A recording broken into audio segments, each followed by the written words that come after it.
નમસ્તે, હું રમેશ સાવલા, રહેવાનું મુંબઈ. મેં ક્લબ મહિન્દ્રા હોલિડેની મેમ્બરશિપ 2010માં લીધેલી. એઝ યુઝ્યુઅલ એક હોટલમાં બોલાવેલો, બ્રેઇન વોશ કરી નાખ્યું અને તાવમાં આવીને મેં મેમ્બરશિપ લઈ લીધી. અને 3-4 વર્ષ બરાબર બુકિંગ બી મળી અને ફેમિલી સાથે એન્જોય બી કર્યું. પછી એવું થયું કે બુકિંગ મળવાનું બંધ થઈ ગયું. ભલે તમે 4 મહિના પહેલાં બી બુક કરાવો તો તમારો નંબર વેઇટ લિસ્ટમાં આવે. હજી બી એ જ પરિસ્થિતિ છે.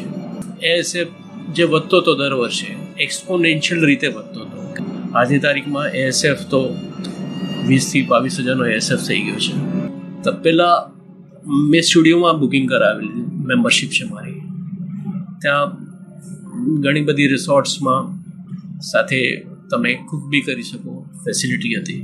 હવે એ લોકો ફેસિલિટી બી બંધ કરી નાખી છે અને ત્યાંનું ફૂડ 5 સ્ટારને ટક્કર મળે રેટમાં, ક્વોલિટીમાં નહીં, રેટમાં 5 સ્ટાર હોટલ કરતાં બી મોંઘામાં મોંઘું.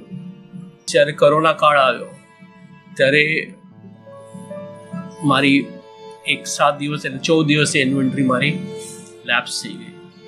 તે છતાં એ લોકો ફોન કરે છે તમે પૈસા ભરો, પણ જે લેપ્સ થઈ જાય ગઈ છે એમનું તમને કંઈ બી વળતર નહીં મળે કે એ ઓલરેડી લેપ્સ છે.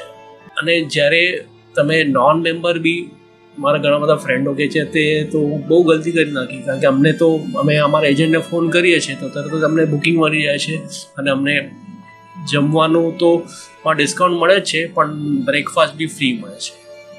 તો આ બધા ઇસ્યુ થઈને હું બહુ પરેશાન છું. ક્લબ મહિન્દ્રા એ જે પ્રોમિસ આપ્યા હતા એ પ્રોમિસ એ લોકોએ નિભાવ્યા નથી ને એવું નહીં કે હું ક્યાંક ફસાઈ ગયો છું. મારા સાથે ક્યાંક થોડી ચીટિંગ થઈ ગઈ છે.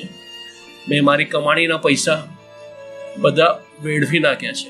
આજે હું ક્લબ મેમ્બરશિપ ના લીધી હોત તો એટલા જ પૈસામાં હું સારી રીતે ક્યાં બી મારા ફેમિલી લઈને વેકેશન માણી શક્યો.